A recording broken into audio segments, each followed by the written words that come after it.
Court of inquiry होगी तो उसमें जब उसकी रिपोर्ट के बाद जो पूरी स्थिति है वो सामने आ पाएगी। सुधीर अपने आप में एक बहुत बड़ी छवि रखते थे जनरल बिपिन रावत, जिस तरह का उनका कार्यकाल रहा, जिस तरह के वो व्यक्ति थे, सेना में जो उनका रोल था काफ़ी इम्पोर्टेंट था, सीडीएस बनाए गए थे। तो किस तरह से देखते हैं कि कितना दुखद है उनके लिहाज से और देशवासियों के लिहाज से? देखिए, सीडीएस का व्यक्तित्व अगर आपने आप में बात करें, चूंकि एज ए डिफेंस कॉरेस्पॉन्डेंट मुझे उनसे कई बार इंटरेक्ट करने का मौका मिला। अभी हाल ही की बात अगर हम रिसेंटली बात करें तो नेवी डे के मौके पर वो जो नौसेना चीफ है उनके आवास पर मौजूद थे और जितने भी डिफेंस कॉरेस्पॉन्डेंट थे उनके साथ उनका इंटरेक्शन, हमारा इंटरेक्शन हुआ और बहुत एक लाइवली इंटरेक्शन हुआ था, जब उन्होंने कई एक सबसे खास बात जो जनरल रावत की थी कि वो चीज़ों को एक सिरे से कभी नकारते नहीं थे। अगर आपने एक सवाल उनसे पूछा कि सर मुझे इस विषय पे जानकारी चाहिए, तो बहुत शालीनता से उसको सुनने के बाद वो कहते थे कि आपको या तो पूरे फैक्ट्स क्लियर नहीं है या आप बहुत विस्तृत रूप से इसको जानते नहीं है, और वो उस पूरे पहलू के सही मायने क्या है, किस तरीके से हैं, क्या चीज़ें हैं, वो सामने रखते थे। और चूंकि जनरल रावत की बात ही हो रही तो एलएसी को लेकर कई बार किस तरह के मायने हैं, किस तरह के डिप्लॉयमेंट है, किस तरह की चीज़ें रही हैं, वो न केवल सुरक्षा की चीज़ों को मद्देनजर रखते हुए कि एक पर्सपेक्टिव तरीके से क्या चीज़ें बताई जा सकती हैं उन लिहाज से भारतीय परिप्रेक्ष्य में, तो वो साफ तौर पर बिल्कुल चीज़ें सामने रखते थे। तो ये उनकी एक खासियत थी कि उनका इंटरेक्शन बहुत बेहतरीन और ख़ास बात चीज़ों की समझ को लेकर बहुत अच्छी वो रखते थे। ये उनकी एक खासियत थी। और लगातार ऑपरेशनल समझ, ऑपरेशनल चीज़ों की जानकारी, लगातार अपने आप को अपडेट रखना, वैश्विक स्तर पर किस तरीके की तकनीकी मामलों में अगर बात कही जाए, किस तरह से वारफेयर को लेकर अगर चीज़ें करें, तो वो लगातार इन सब चीज़ों के लिए जाने जाते थे कि अगर कोई भी लेटेस्ट डेवलपमेंट है उन सब चीज़ों में भारतीय सेना किस तरीके से आगे बढ़ रही है, क्या डेवलपमेंट है, तो बहुत साफ तौर पर एक बेबाक तरीके से बोलने के लिए जाने जाते थे। इस हेलीकॉप्टर के बारे में क्या आप कहेंगे, क्योंकि MI-17V5 हेलीकॉप्टर जो है ये बहुत ही विश्वसनीय हेलीकॉप्टर माना जाता है। अगर देखें आर्मी बेड़े का, तो इस हेलीकॉप्टर पर ये सवार थे जिस पर सबसे ज़्यादा सुरक्षा को लेकर के लोगों का विश्वास रहता है। तो इस हेलीकॉप्टर के खराब होने के क्या कुछ कारण थे, अगर कुछ जानकारी मिल पाई हो? इंजन में खराबी थी या जो वहाँ की विजिबिलिटी थी वो कम थी, जिसको लेकर के तमाम जानकारियाँ आई हैं?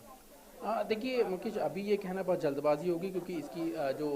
सेना है उसकी तरफ से एक कोर्ट ऑफ इंक्वायरी कॉन्स्टिट्यूट हुई है, उसमें क्या कारण है वो सामने निकल कर आएंगे और ये जो जानकारी है वो जब मीडिया के साथ साझा की जाएगी तब एक बार जो क्लियर पिक्चर होगा वो समझ में आ पाएगा कि आखिर जो कारण थे वो क्या रह गए। खासतौर पर अगर MI-17V5 की बात करें तो बहुत रिलायबल हेलीकॉप्टर है, भारतीय सेना का एक तरह से अहम बैकबोन है, न केवल मिशंस के तौर पर, अगर फॉरवर्ड लोकेशंस हैं वहाँ भी अगर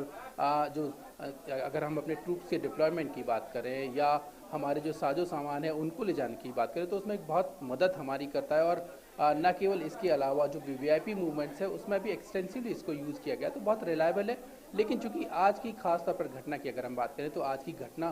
किन कारणों से हुई, क्या ये टेक्निकल स्नैक था या वेदर कंडीशंस ने इसमें अपना रोल प्ले किया या जो पायलट थे उनके स्वास्थ्य को लेकर या उनकी वजह से कोई गलती हुई या ऐसा कुछ हुआ, तो ये सारी चीज़ें देखने वाली बात होंगी कि जब एक बार कोर्ट ऑफ इंक्वायरी होगी उसमें सारे फैक्ट्स निकल के आएंगे, सारे पहलुओं की बारीकी से जांच की जाएगी, उसके बाद ही चीज़ें सामने निकल कर आएंगी और उसके बाद ही तब इस बारे में साफ तौर पर कहा जा पाएगा कि आखिर जो इस दुर्घटना के पीछे साफ तौर पर कारण क्या रहे। मुकेश, सुधीर, जिस तरह से देखे जनरल बिपिन रावत साहब का जो करियर था, जिस तरह के वो जुझारू आर्मी ऑफिसर रहे और जिस तरह से उन्होंने 2016 उरी का बदला लिया था जाकर के पाकिस्तान में, 2016 में वहां पर सर्जिकल स्ट्राइक कराई थी, आतंकवादी कैंप्स को ध्वस्त कराया था, ऊंची चोटी पर वो लड़ाई लड़ने के लिए महारत उनको हासिल थी। उनका जो कार्यकाल था वो काफ़ी अच्छा रहा था और कई सारी बड़ी उपलब्धियां भारत ने अपने नाम करी थी। तो ऐसे व्यक्तिगत आदमी के साथ अब दुर्घटना जब उनकी हुई है, अभी उनके ऊपर कोई जानकारी नहीं आई है, कहीं ना कहीं आम जनता भी स्तब्ध हुई है क्योंकि इतनी बेबाक छवि थी सभी की नज़र में उनकी। हाँ बिल्कुल, देखिए साफ तौर पर करियर उनका बहुत बेहतरीन रहा है अपने आप में, जिस तरीके से मैंने कहा बहुत साफ छवि वाले, बहुत मुखर व्यक्तित्व के थे। और एक खास बात मुकेश, देखिए जिस तरीके की जानकारी न केवल डिफेंस के मैटर्स पे, स्ट्रैटेजिक अफेयर्स के मुद्दों पर, लेकिन एक समझ रखना आम आसपास के इश्यूज की भी लगातार, वो बहुत बेहतरी से जानते थे और बेबाकी से बोलना, ये भी उनकी एक बहुत बेहतरीन छवि थी। तो जाहिर तौर पर जो आम देशवासी के मन में बिल्कुल साफ तौर पर ये जिज्ञासा ज़रूर है कि आखिर जनरल रावत के जो स्वास्थ्य है वो किस तरीके का है। तो जाहिर तौर पर रक्षा मंत्रालय की तरफ से ये जानकारी हमें ज़रूर दी जाएगी, क्योंकि कहा यह गया है कि एक बार फैक्ट्स पूरी तरह से क्लियर हो जाएं, एक बार स्थिति जो है दुर्घटना स्थल पर पूरी तरह से चीज़ें साफ जानकारी यहाँ रक्षा मंत्रालय के पास आए, तब उन्हें पूरी जो जानकारी है वो हमारे साथ साझा की जाएगी। क्योंकि रक्षा मंत्री पूरे घटनाक्रम पर लगातार नज़र रखे हुए हैं, प्रधानमंत्री को भी इस बारे में जानकारी दी गई है। बहुत संवेदनशील मामला है मुकेश अपने आप में, तो इस बारे में किसी तरह के कयास लगाने बिल्कुल गलत होंगे। लेकिन रक्षा मंत्रालय की तरफ से साफ तौर पर यह कहा गया कि एक बार जब जानकारी हमें होगी जनरल बिपिन रावत के स्वास्थ्य के बारे में तो जरूर बताई जाएगी। और जिस तरह से वो मिलते भी थे, जब कभी उनकी हमने तस्वीरें देखी, पिछले कुछ दिनों पहले वो केदारनाथ यात्रा पर भी गए थे या आर्मी के जवान से मिलते थे 15 अगस्त या 26 जनवरी के मौके पर, तो एक जवानों का हौसला बढ़ाने के लिए वो जाने जाते थे और मुस्कुराता हुआ चेहरा सभी के सामने आता था। रिटायरमेंट के बाद अपने गाँव में जब वो पहली बार गए काफी समय बाद, तो वहां पर वो हर किसी से मिले, तो लगता था कि एक आम आदमी की तरह लोगों से उनका कनेक्शन था, हर किसी से वो बात करने में रुचि रखते थे। देखिए वो कनेक्शन उनका रहा है और जवानों के साथ जो उनका कनेक्शन है वो बिल्कुल बतौर बिल्कुल अभी तक बना हुआ है, क्योंकि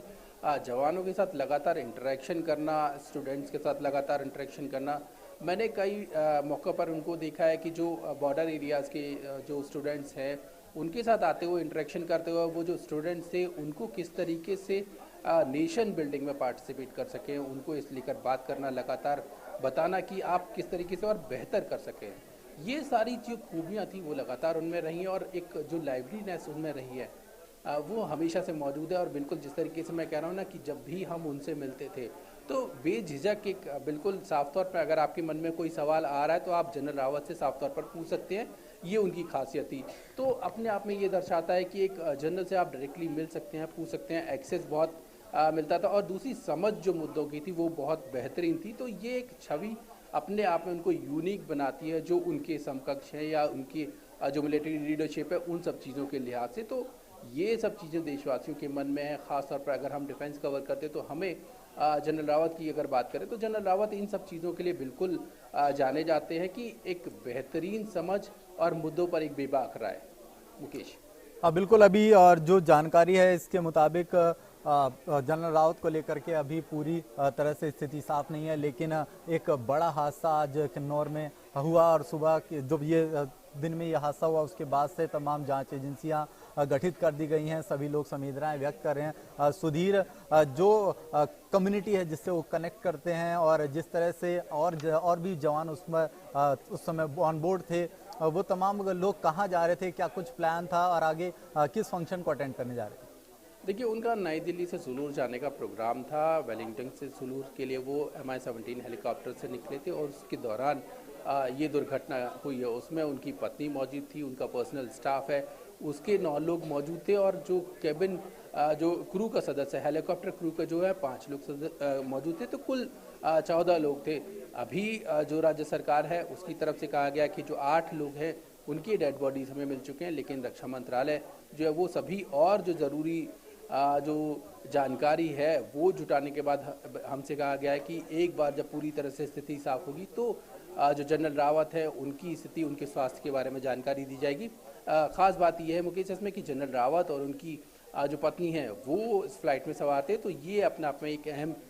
बिल्कुल बात थी और न केवल मीडिया बल्कि पूरे देश की नज़रें, क्योंकि जिस तरीके से जनरल रावत का जो व्यक्तित्व अपने आप में एक बेहद मुस्कुराता हुआ चेहरा, लगातार मुद्दों पर अपनी बेबाक राय रखने के लिए, चाहे वो हमारे पड़ोसी देश हों, चाहे हमारी वो ऑपरेशनल तैयारियां हों या हम अपनी चीज़ों को लेकर, डिफेंस के मॉडर्नाइजेशन को लेकर किस तरीके से आगे बढ़ रहे हैं, इन सब चीज़ों में न केवल जनरल रावत बहुत बखूबी इन्वॉल्व थे बल्कि एक बेहतर तरीके से लोगों के सामने इन सब चीज़ों को रखने के लिए भी जाने जाते हैं। तो बिल्कुल एक बार हम सबको इस सब का इंतज़ार करना होगा कि रक्षा मंत्रालय की तरफ